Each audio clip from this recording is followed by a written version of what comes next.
I'm Claire Dawson, the daughter of a felon, once the ghost on scholarship at the most prestigious law school in America. And 10 years ago, I crashed a wedding to expose an entire corrupt legal dynasty, right as the groom was about to say I do. Not for love, for justice. And that was only the beginning. Before I share my full story, let me know where you're watching from in the comments. Hit like and subscribe if you've ever had to fight for the truth, for your family, or for yourself. The Columbia Law Library smelled like old paper and ambition that October night. I'd been there since dawn, my Kentucky drawl tucked away like a shameful secret while I wrestled with constitutional law precedents. Outside, New York was drowning in one of those biblical storms that made the windows rattle. I was alone on the third floor when I heard footsteps. Expensive shoes. You learn to tell the difference when yours come from Payless. He appeared between the stacks like something out of a different world. Preston Ashford, with his Savannah breeding written in every line of his tailored suit. Mind if I waited out here? His voice carried honey and history, the kind of Southern accent that opened doors instead of closing them.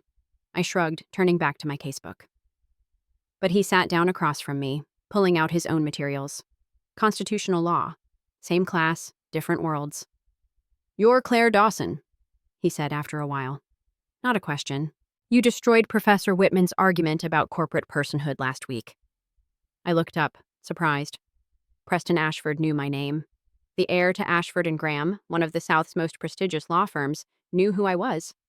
"Just applying common sense," I said, my accent slipping through despite myself. He smiled. "Common sense seems pretty uncommon in our profession." We talked until the storm passed, then kept talking.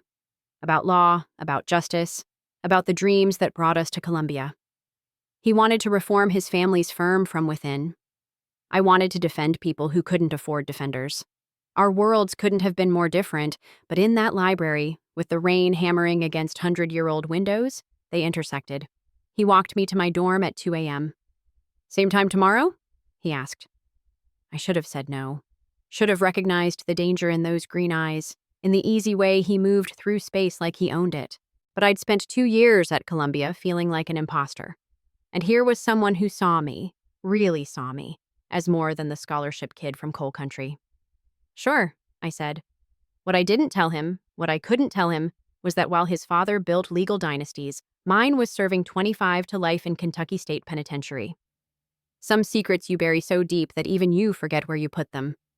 At least, that's what I told myself as I watched him disappear into the rain-washed night, already knowing I was in trouble. 6 months in, I made the mistake of believing love could conquer class.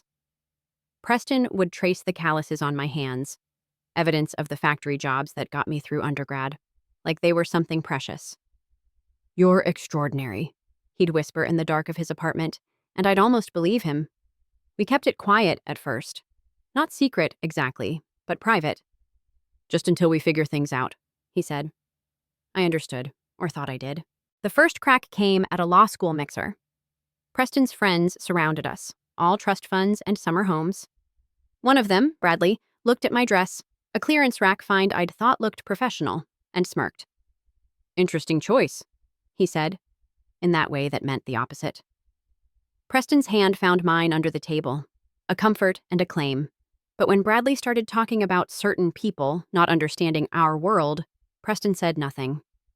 The silence grew louder when I met his mother. Gwendolyn Ashford descended on New York like Sherman through Georgia, all pearl-clutching propriety and steel magnolia spine. Preston had warned me she was traditional. He hadn't mentioned she was a detective. "Dawson," she mused over tea at the plaza. "Kentucky Dawsons? I don't believe I know any Kentucky Dawsons of note." My hand trembled slightly as I set down the bone china cup. "No, ma'am, you wouldn't." Her smile could have frosted glass. "How refreshing. Preston does so love his little projects." Preston shifted beside me. "Mother, tell me, Miss Dawson, what does your father do?" The lie I'd perfected stuck in my throat. "He's not in my life." "How convenient." She turned to Preston. "Darling, the Whitmore girl asked about you at the club. Such a lovely family. You remember Emmeline?" The rest of the lunch was torture by 1,000 cuts. Comments about my accent, how quaint, my scholarship, how fortunate, my ambitions, how ambitious. Preston's defenses were weak, deflections rather than protections. But the worst came at his family's Christmas party. I'd saved for months for a proper dress, practiced my posture, eliminated every trace of Kentucky from my voice. It didn't matter. Gwendolyn had seated me at the far end of the table, with the catering staff coming and going behind my chair. When I tried to join a conversation about civil rights law, my specialty, she cut me off.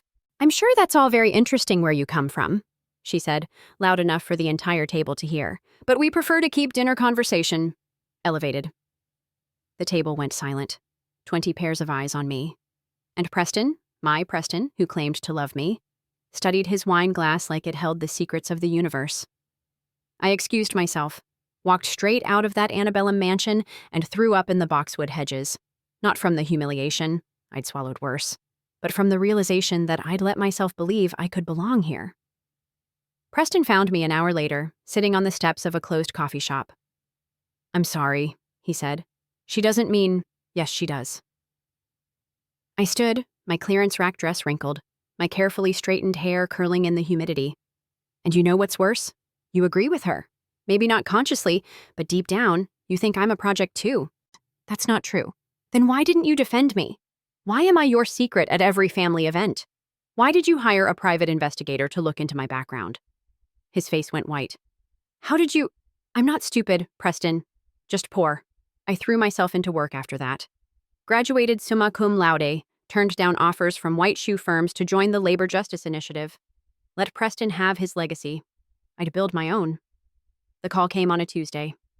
Collect call from Kentucky State Penitentiary. I almost didn't accept. Hadn't spoken to my father in 3 years. But something, instinct, maybe, made me say yes. Baby girl. His voice was smaller than I remembered. I'm sick. 3 weeks later, I stood in a prison cemetery, the only mourner at Carl Dawson's grave. Convicted of manslaughter in a bar fight when I was 10. He'd taken the plea to avoid trial, to keep me out of foster care. 25 years for 5 minutes of rage and bad luck.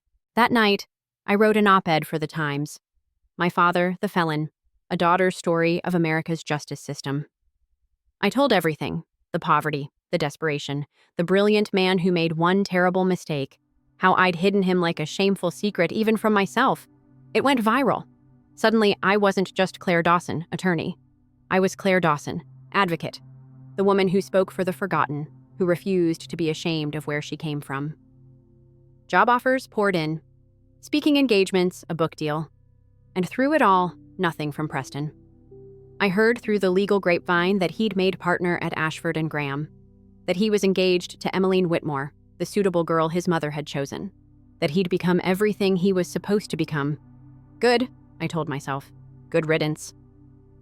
But late at night, working on cases involving families torn apart by incarceration, I'd remember the way he'd looked at my hands. Like the calluses were something precious, like I was extraordinary. The memory hurt worse than his silence. The wedding invitation arrived on cream cardstock so thick it could have been armor. Mr. and Mrs. Harrison Ashford request the honor of your presence at the marriage of their son, Preston James, to Miss Emmeline Grace Whitmore. Inside, a handwritten note in Preston's careful script. Claire, I know I have no right to ask, but it would mean everything if you came. Despite all that's happened, you remain the most remarkable person I've ever known. I laughed. Actually laughed, standing in my Brooklyn apartment holding this monument to audacity. 3 years of silence, and he wanted me to watch him marry someone else? Then the second envelope arrived. No return address.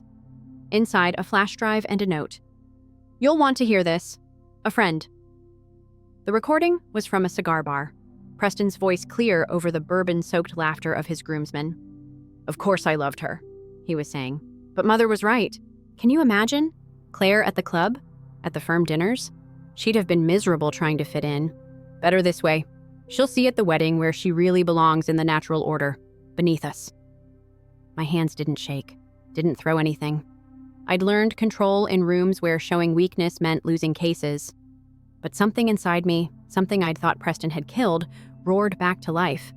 I made 3 calls. First, to my assistant. Clear my calendar for the Ashford wedding. Second, to a contact at the Times. You interested in a story about discrimination at Georgia's biggest law firm?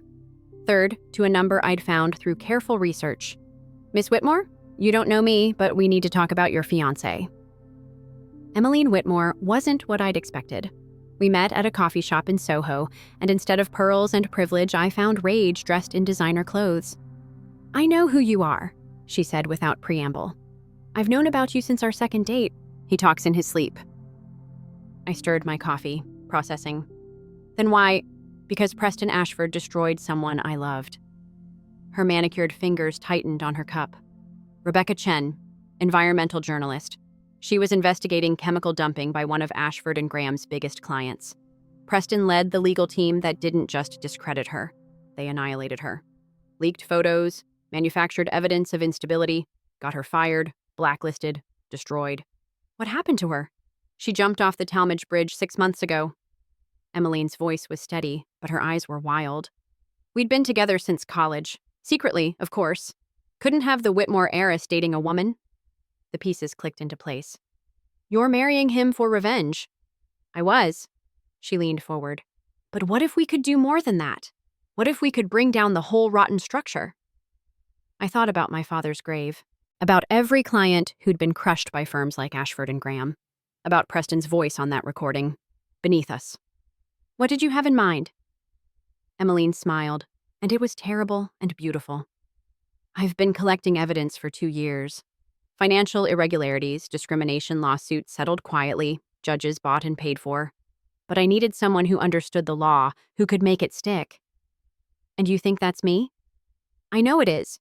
You're Claire Dawson. You don't just win cases, you change narratives. And isn't that what this is about? Changing the story of who belongs and who doesn't?" She pulled out a folder, thick with documents. "Preston's been sloppy, arrogant. There are recorded depositions where he admits to discriminating against Black associates, emails about keeping undesirable elements out of the firm, and that's just the beginning." I flipped through the pages, my legal mind already building the case. This is enough for a federal investigation. Exactly, but imagine the impact if it all came out at the wedding. 300 of Georgia's most powerful people live-streamed for the world to see. The Ashfords care about legacy more than anything. We could destroy it in front of everyone who matters to them. It was vindictive, theatrical, possibly unethical. It was perfect. "One condition," I said. "We do this legally. Every document verified, every accusation backed by evidence. I won't stoop to their level." Emmeline extended her hand. "Partners?" I shook it, feeling the calluses Preston once treasured. "Partners." I wore black to the wedding, not mourning black, warrior black. The kind of dress that said I belonged anywhere I chose to stand.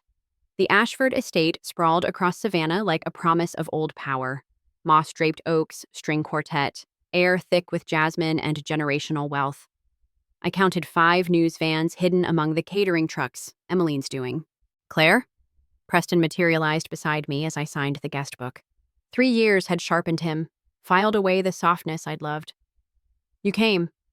"Wouldn't miss it," I said, smiling like we were old friends, like he hadn't shattered me and left the pieces for someone else to reassemble. His mother appeared, lips pursed like she'd bitten into something sour. "Miss Dawson, how unexpected?" "Mrs. Ashford." I let my accent wrap around her name like kudzu. "Lovely wedding. Though I notice your firm's biggest clients aren't here. The Chemtech executives, Senator Morrison, did their federal indictments interfere?" Her face went pale, but the ceremony music started before she could respond. I sat in the back, as assigned, between a distant cousin and a +1, but I had a perfect view of the altar, where Emmeline stood in $10,000 of silk and subterfuge. The officiant droned through traditional vows: love, honor, obey, richer, poorer, and then the moment we'd planned for. "If anyone objects to this union," Emmeline turned from the altar, her voice carrying across the stunned crowd. "I do." Gasps rippled through the assemblage like waves. Preston stood frozen, a beautiful statue of confusion. "I object," Emmeline continued, pulling documents from her bouquet. We'd hidden them among the roses. "To marrying a man who discriminates against 70% of his firm's applicants based on race and class. I object to joining a family that has systematically destroyed lives for profit." She handed the papers to the officiant, who looked like he might faint.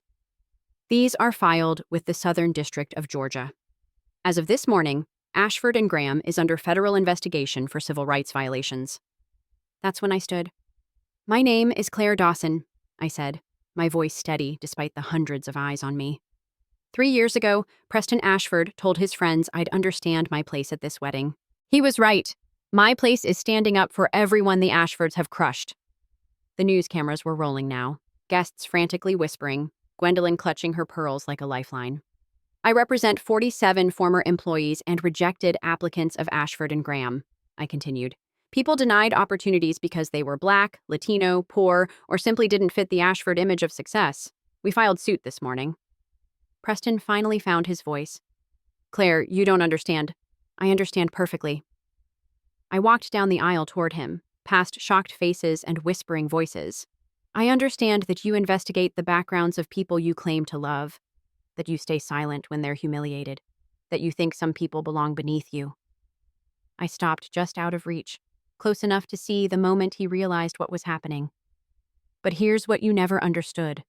I was never beneath you. I was beyond you. Emmeline joined me, and together we faced the crowd. She held up her phone, showing the live stream numbers climbing. The world is watching, and we have receipts. That's when Gwendolyn snapped. You little trash! She lunged forward, but Emmeline was ready. Speaking of receipts, she said, sidestepping gracefully, would anyone like to hear Mrs. Ashford's thoughts on what she calls the help? I have emails.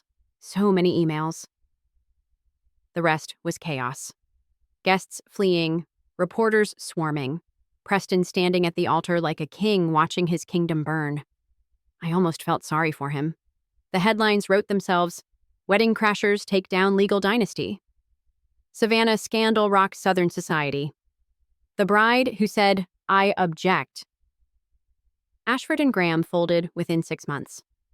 Federal investigations uncovered decades of discrimination, bribery, and worse. The family name became toxic overnight. Old money might forgive scandal, but it never forgives public humiliation. I became the face of the resistance, the coal miner's daughter who brought down an empire. Job offers flooded in, but I chose carefully. Started my own firm specializing in civil rights law. Hired brilliant lawyers who'd been rejected by places like Ashford and Graham for all the wrong reasons. Emmeline channeled her rage into purpose. She used her inheritance to fund an organization supporting workplace harassment victims. We became unlikely friends, bonded by battle and the strange liberation of burning your bridges while standing on them.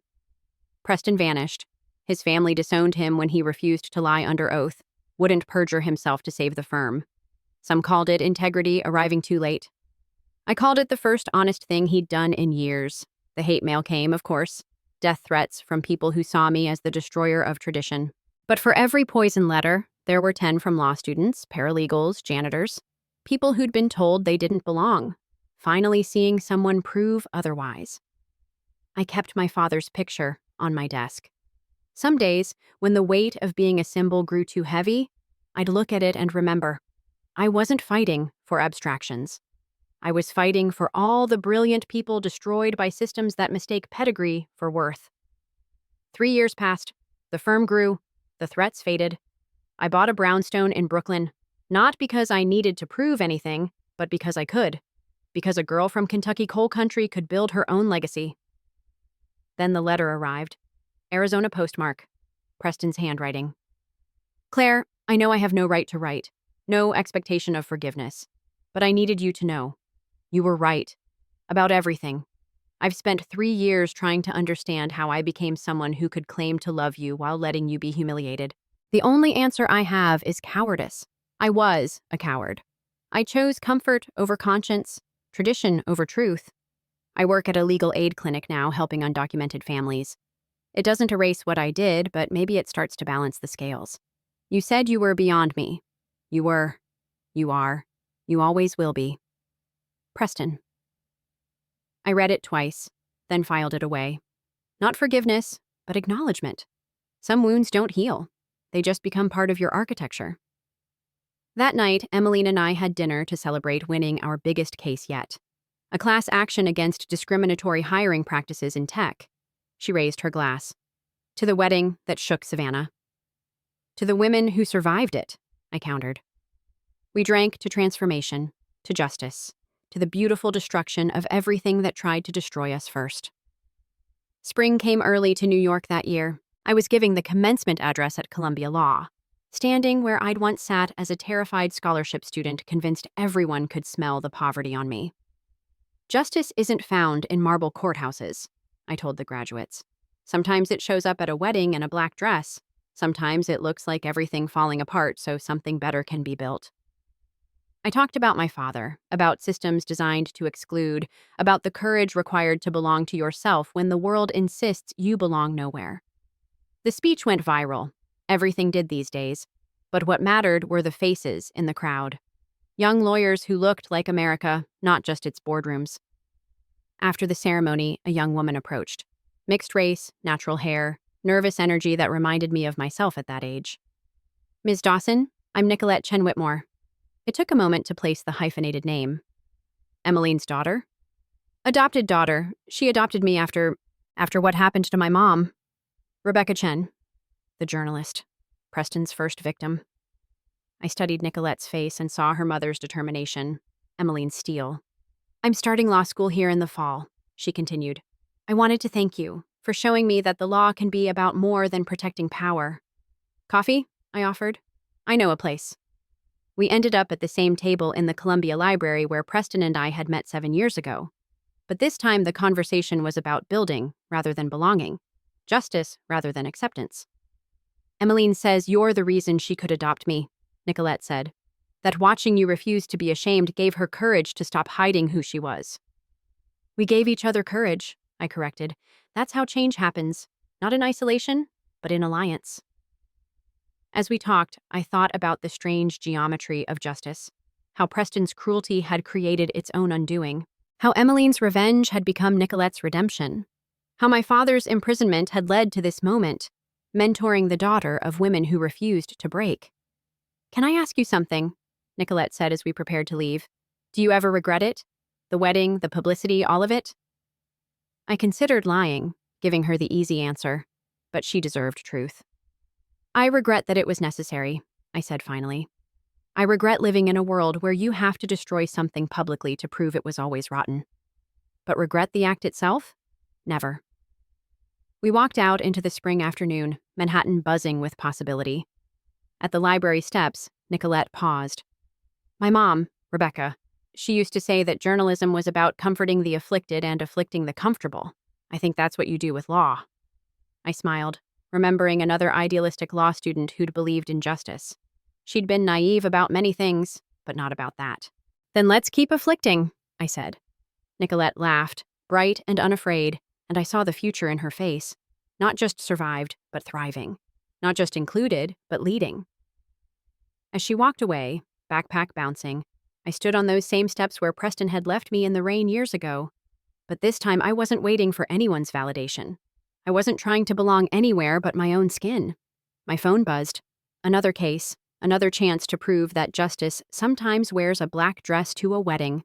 Another opportunity to show that the distance between Kentucky coal country and Columbia law wasn't measured in miles but in courage. I headed back to my office, my clearance rack past replaced by hard-won presents. Behind me, the library stood unchanged, holding the ghosts of who we were and the promises of who we might become. Sometimes the greatest justice isn't in the verdicts we win, but in the people we inspire to fight. Sometimes the most powerful closing argument is simply refusing to close. The wedding that shook Savannah had ended one story. But here, in the spring light of possibility, countless others were just beginning. And I would be there for every single one. 5 years later, I found it while cleaning out my office for a move. A letter I'd written to Preston the night before his wedding, never sent. Dear Preston, tomorrow you'll marry her, and I'll be there in black like some gothic revenge fantasy. You'll think it's about you. It's not. It's about the girl who believed she needed your world's permission to exist. The girl who hid her father's imprisonment like a diseased limb. The girl who thought love meant accepting humiliation with grace. That girl is dead. You killed her at your mother's dinner table. Thank you for that murder. It was the kindest thing you ever did. The woman who'll stand in your family's garden tomorrow isn't there for closure or revenge. She's there to witness the moment your world realizes it was never as powerful as it believed, that all its rules about who belongs were just stories told by people afraid of change. You once traced my calluses like they were precious. You were so close to understanding. These hands built things. They survived things. They were never meant to hold wine glasses the right way or applaud politely at your family's casual cruelties. They were meant to tear down walls. You'll look for me at your wedding, and you'll see a stranger. Good. The Claire you knew was just a rough draft. Tomorrow, you'll meet the finished version, and she doesn't need your approval, your love, or your understanding. She just needs you to see her standing there, unbowed and unashamed, in the space you said she'd never belong. And that will be enough. See, I reread it once, then fed it to the shredder. Some truths don't need to be spoken. They just need to be lived. Outside my window, New York sprawled in all its democratic chaos. Somewhere out there, Nicolette was finishing her clerkship. Emmeline was building an empire of accountability. And Preston, I'd heard he'd married a public defender, someone who challenged him daily to be better than his raising. Maybe that's what justice looks like. Not perfect endings, but perfect transformations. Not everyone getting what they deserve, but everyone getting the chance to deserve better. I picked up my phone, scrolling through the day's emails. 47 messages about cases, causes, chances to afflict the comfortable. Each one a small revolution. Each one proof that sometimes the best revenge isn't revenge at all. It's building a world where the next Claire Dawson won't need to crash a wedding to prove she belongs. She'll already know. I'm speaking at Savannah Law School. Yes, that's Savannah. The irony isn't lost on anyone. The auditorium is named after a federal judge who helped integrate Georgia's law schools. The students are diverse in every way that matters. And in the front row, taking notes with fierce concentration, sits a young woman who reminds me of myself at that age. Hungry, brilliant, and convinced she's fooling no one. Who can tell me what Dawson v. Ashford really changed? I ask. Hands shoot up. They cite legal precedents, discrimination law, the ripple effects through Southern legal culture. All correct, all incomplete. It changed the story, says the young woman in the front row. Her accent is pure Alabama backroads. It said we don't have to hide where we come from to get where we're going. I smile. What's your name? Destiny Williams. First in my family to finish high school. Definitely the first to aim for law school. Well, Ms. Williams, you're right, but let me tell you what that case really cost. I tell them about the nights I couldn't sleep, haunted by Preston's voice saying he loved me, about the family gatherings I'll never attend because I'm the woman who destroyed the Ashfords, about the part of me that still sometimes wonders if I should have just learned to hold the wine glass correctly and kept my mouth shut. Change isn't clean, I tell them. It's messy and painful, and sometimes you'll hurt people who once held you through your own hurt. Sometimes you'll become the villain in someone else's story of tradition, betrayed. The room is silent. These students have read about Dawson v. Ashford in textbooks. They haven't heard about Claire v. Claire, the internal case that's never really closed. But here's what I know, I continue. Every time one of you walks into a courtroom and doesn't feel like you need to apologize for existing, it's worth it. Every time someone sees you and thinks, I could do that too, it's worth it. After the talk, Destiny Williams approaches. Miss Dawson, do you ever talk to him, to Preston Ashford? The question surprises me. No, why?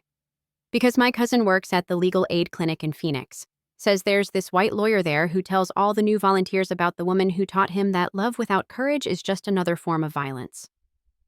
I stand very still, processing this information. Preston, teaching others about the cost of cowardice. Preston naming the lesson I wrote in black dress and legal briefs. Your cousin should tell him something for me, I say finally. What's that? Tell him the teacher learned something too. That courage without compassion is just another kind of violence. That we're all walking around wounded by the systems we're born into. The lucky ones get to choose whether to pass on the wound or heal it. Destiny nods, solemn as a judge. I'll tell him. As I leave Savannah, this city that once tried to swallow me whole, I think about circles. How we end where we begin, but changed. How the girl who hid her father's imprisonment became the woman who speaks his name with pride. How the boy who chose comfort over conscience became a man choosing service over status. Maybe that's what real justice looks like. Not perfect people, but people perfecting themselves. Not systems torn down in anger, but rebuilt with wisdom. My phone rings. Emmeline, with news of another case. Another chance to balance the scales. In the background, I hear Nicolette arguing strategy, her mother's fire tempered by legal precision. Ready for another fight? Emmeline asks. I think of Destiny Williams, front row and unafraid. Of all the front rows waiting to be filled, of all the wine glasses held incorrectly by hands that build better things. Always, I say. And I mean it. Because the wedding that shook Savannah wasn't about bringing down the Ashfords. It was about lifting up everyone they'd tried to keep beneath them, including, maybe especially, themselves. And that work is never finished. But God, is it worth it? Today marks exactly 10 years since the wedding. I'm in my office, preparing for the biggest case of my career, arguing before the Supreme Court for workplace equality. The very court Preston once dreamed we'd both argue before, back when we thought love could overcome everything but ourselves. My assistant buzzes. "Ms. Dawson, there's someone here. No appointment, but he says it's important." I know before she says the name. Some circles demand to be closed. Preston stands in my doorway, 10 years older and worlds away from the golden boy who couldn't defend me at his mother's table. His suit is off the rack. His hands show calluses now, different from mine, earned in different fields, but calluses nonetheless. 5 minutes, I say. Not a question. He sits across from my desk, in the chair where clients usually tell me about dreams deferred and justice denied. For a moment, we just look at each other, cataloging the damage and the healing. "I'm not here for forgiveness," he says finally. "I'm here because Nicolette Chen Whitmore is applying for a position at my clinic. I wanted you to know I'll recuse myself from the decision. She deserves to be judged on her merits, not our history." "That's very ethical of you." My voice is neutral, professional, the same tone I use in depositions. "Claire," he leans forward, and for a second I see the boy in the library, the one who thought my calluses were precious. "I need you to know something. What I did, who I was, it haunts me. Should haunt me. But it also changed me. Every case I take, every family I help keep together, every time I stand up to ICE or challenge a deportation, I think about the man who stayed silent while the woman he claimed to love was humiliated. And I make sure I'm never him again." That's quite a speech. But my armor cracks slightly. "Did you practice it?" A ghost of his old smile. "For 10 years. We sit in silence that holds years of words. Finally, I speak. "Nicolette will get the position if she earns it. No favoritism, no prejudice. Just merit." That's all I wanted to hear. He stands, straightens his cheap tie. "I know you'll win tomorrow, at the court. You always did see justice more clearly than the rest of us." "Preston," he turns at the door. "Your mother, is she alive, bitter, living in a cottage on what's left of the estate?" He pauses. "She reads every article about you, keeps a scrapbook. I think she hates and admires you in equal measure." "And you?" The question slips out before I can stop it. He considers this. "I'm grateful. Grateful you survived me. Grateful you showed me who I was in time to change it. Grateful that somewhere out there is a world where we might have been happy, even if it's not this one." After he leaves, I sit with the weight of closed circles. Tomorrow, I'll stand before 9 justices and argue for the rights of people like my younger self. Tonight, I'll have dinner with Emmeline and Nicolette, my found family forged in the fire of someone else's wedding. But right now, in this moment, I allow myself 1 minute of grief. For the girl who believed belonging meant shrinking. For the boy who confused tradition with truth. For the love that might have been, if we'd been brave enough to choose it over everything we'd been taught to want. The minute passes. I pick up my brief, return to the work. Outside, New York pulses with the dreams of people who don't yet know they belong everywhere they choose to stand. Tomorrow, I'll help prove it to them. And that's the real legacy of the wedding that shook Savannah. Not the ruins of what we tore down, but the foundations of what we built after. Some stories end with weddings. The best ones begin with walking away from the altar, toward something harder and more honest than happily ever after. Toward justice, toward truth, toward home. The Supreme Court decision comes down 6-3 in our favor. Historic, the newspapers call it, groundbreaking. The pictures show me on the courthouse steps, fist raised, surrounded by the clients whose lives will change because 9 justices agreed that discrimination has no place in American workplaces. But the real victory happens that night, in my empty brownstone, when I finally unpack the last box from my move. Inside, wrapped in tissue paper like something precious, is a photo I've carried for 10 years but never displayed. Preston and me in the Columbia Library, 3 weeks after we met, before his family knew I existed, before I knew love could be a luxury I couldn't afford. We're leaning over the same textbook, his hand almost touching mine on the page. The photographer, a friend who caught us unaware, captured something I'd forgotten. We look like equals, like partners, like two people who might build something together. I prop the photo on my mantle, between my father's picture and one of Emmeline, Nicolette, and me at Nicolette's law school graduation. It doesn't hurt anymore, looking at who we were. It just reminds me that even beautiful things can be teaching moments. Even failed loves can point toward successful lives. My phone buzzes. A text from an unknown number. Watched your argument on C-SPAN. You quoted Morrison in your closing. Same passage you used to destroy Professor Whitman's argument that night in the library. Some things don't change. Others do. Congratulations, counselor. I don't respond. I don't, but I don't delete it either. Instead, I pour a glass of wine, holding it correctly now, not because I learned to belong, but because I learned that belonging is a choice, not a permission, and toast the ghosts in my living room. My father, who died labeled a felon, but lived as a father. Preston, who loved me badly, but taught me to demand better. Myself, the girl who thought she needed anyone's approval to exist. Tomorrow there will be more cases, more fights, more chances to prove that justice sometimes comes to weddings uninvited. But tonight, I let myself feel the weight of the journey. Every humiliation that became fuel, every scar that became strength, every ending that was really a beginning in disguise. The wedding that shook Savannah was never about Preston, I realize.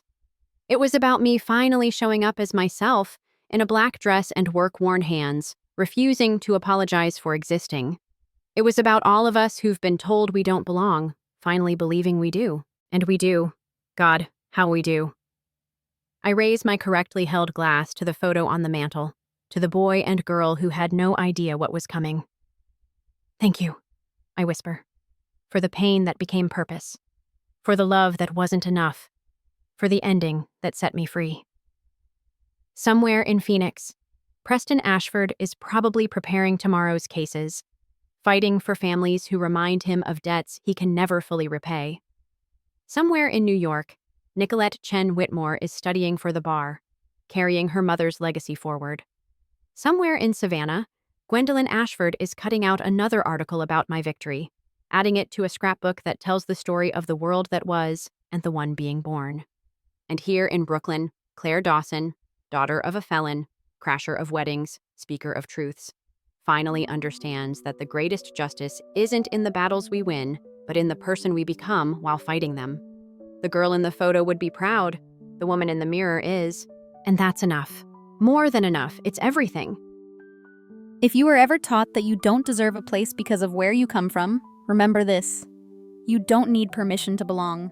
You just need the courage to stand your ground. Don't be afraid to break the molds that once confined you. Sometimes, justice begins with saying, I won't stay silent anymore. Share this story if you believe the truth, no matter how painful, is always worth hearing.